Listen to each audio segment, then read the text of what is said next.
আচ্ছা, SIR form নিয়ে বাড়ি বাড়ি যাওয়ার কথা বিএলওদের, তাই তো? একটা ছবি আপনাদের দেখাবো যেখানে এসআইআর ফর্ম নিয়ে বাড়িতে বিডিও পৌঁছে গেছেন। হ্যাঁ, কিভাবে কি লিখতে হবে বুঝিয়ে দিচ্ছেন বিডিও। মাদারিহাটের সেই ছবি আপনাদের দেখাই। বিএলওদের যাওয়ার কথা বাড়ি বাড়ি, বুথ লেভেল অফিসারদের, কিন্তু যাচ্ছেন বিডিও। দেখুন সেই ছবি দেখাচ্ছি। ঠিক আছে, ঠিক আছে। গোবিন্দ প্রমাণিক এখানকার ভিডিও সাহেব আমার সাথে আপনার পার্টির বিএলও এসেছেন, আপনাদের বাড়িতে 3 জন আছেন আপনি বললেন, আমরা সরকার ফোন দিলাম। 3টে কপি আপনি ফিল আপ করে নিজের কাছে রাখবেন, বিএলও সাহেব সাইন করে দেবেন, 3টে কপি আমাদেরকে ফেরত দেবেন। এবার এই যে ফর্মটা রয়েছে এখানে প্রথমেই আপনাদের ডেটা মানে রোল শিট থেকে আমাদের 2025-এর রোল শিট থেকে এখানে করা আছে। এখানে একটা ছবি লাগবে, 2025-এ যা বিবরণ আছে এই সেকেন্ড টেবে এটা লিখতে হবে। এবার যদি আপনাদের নাম 2002-এ থাকে তো এখানে ফিল আপ করতে হবে, যদি নাই তো এটা ব্ল্যাঙ্ক রাখতে হবে। 2002-এ যদি আপনাদের বাবা মায়ের বা ঠাকুরদা ঠাকুরমা ওনার যদি থাকে তো এখানে ডিটেলস দিতে হবে, ঠিক আছে? আর যদি 2002-এ আপনারও নাই, আপনার মা বাবারও নাই, তো এই থার্ড পার্টটা পুরো ব্ল্যাঙ্ক থাকবে, ঠিক আছে? এখানে আপনি ছবিটা দেখাচ্ছি বাড়ি বাড়ি। অমিত কুমার চৌরাশিয়া, মাদারিহাটে বাড়ি বাড়ি যাচ্ছেন বিডিও। রাজকুমার রয়েছে আমার সঙ্গে। রাজকুমার, বিএলওরাও যাচ্ছেন, কিন্তু বিডিওর সঙ্গে ভোটারদের বাড়িতে বিএলও। বিডিও কেন পৌঁছলেন? দেখো সোনিয়া, প্রশাসনের পক্ষ থেকে কোনো রকম যাতে অসুবিধা না হয় এবং এসআইআর এর যে কাজ সেই কাজ অত্যন্ত তৎপরতার সঙ্গে কিন্তু আলিপুরদুয়ারে শুরু হয়েছে। বিএলওরা যেমন বাড়ি বাড়ি যাচ্ছেন এবং বিএলওদেরকে কিন্তু সাহায্য করছে বিভিন্ন লেভেলের প্রশাসনিক কর্তারা, এবং সেই ছবি কিন্তু মাদারিহাটে ফুটে উঠেছে। মাদারিহাটের যে বিডিও তিনি কিন্তু একেবারে বিএলওকে সঙ্গে নিয়ে যাচ্ছেন এবং এই মানুষদের বুঝিয়ে দিচ্ছেন যে কোন ফর্ম কিভাবে পূরণ করতে হবে, যাতে এই যে এসআইআর এর কাজে কোনো রকম অসুবিধা না হয়, না বিএলওর অসুবিধা হয়, না স্থানীয় মানুষদের অসুবিধা হয়, না ভোটারদের অসুবিধা হয়। সেই কারণেই কিন্তু এই মাদারিহাটের বিডিও বিএলওকে সঙ্গে নিয়ে একেবারে ভোটারদের দুয়ারে দুয়ারে পৌঁছে গেছেন।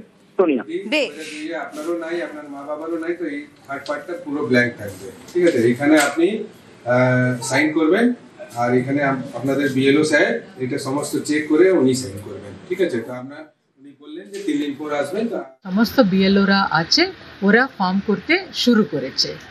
আমরা বাই 4th ডিসেম্বর আমরা ফর্ম দিয়ে ওই এনুমারেশন ফর্মগুলো আমরা ফিল আপ করে নিয়ে নেব। DM office, SDO office, BDO office সমস্ত জায়গাতে হেল্প ডেস্ক আছে।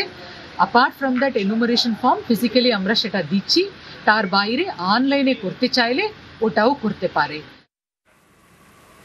আচ্ছা, আমরা কি জানি এই এসআইআর হচ্ছে 2002-এর ভোটার লিস্টকে সামনে রেখে। পশ্চিমবঙ্গে এসআইআর শুরু হয়েছে তো, কিন্তু কুলপিতে একটা অন্য ছবি। কি ছবি দেখা যাচ্ছে? এখানকার ভোটারদের জন্য কমিশনের ওয়েবসাইটে 2002-এর জায়গায় 2003-এর লিস্টটা আপলোড করা হয়েছে। আর এই নিয়ে একটা বিভ্রান্তি। কমিশনে নালিশ তৃণমূলের। জেলা শাসকের থেকে রিপোর্ট তলব করেছে কমিশন। এরা বলছে 2002-এর ভোটার লিস্টকে আমরা বেঞ্চমার্ক হিসেবে ধরব। কুলপির ক্ষেত্রে 2002-এর ভোটার লিস্ট নেই, আপলোড যেটা করা হয়েছে সেটা 2003-এর রোল। আপনি কিভাবে এসআইআর করার কথা বলেন? যেখানে আপনি প্রস্তুত নয় সেখানে আপনি বলছেন 2002-এর ভোটার তালিকা বেঞ্চমার্ক। মঙ্গলবার থেকে রাজ্যে এসআইআর। রাজ্যের সব বিধানসভায় 2002-এর ভোটার তালিকাকে সূচক হিসেবে ধরে বিশেষ নিবিড় সংশোধনের কাজ শুরু হয়েছে। কিন্তু কুলপিতে অন্য ছবি। কুলপি বিধানসভা কেন্দ্রের জন্য যে ভোটার তালিকা আপলোড করা হয়েছে সেটি 2002-এর নয়, 2003 সালের। তাতে লেখা রয়েছে 2003 সালের 1 জানুয়ারি ওই খসড়া তালিকা প্রকাশিত হয়েছিল।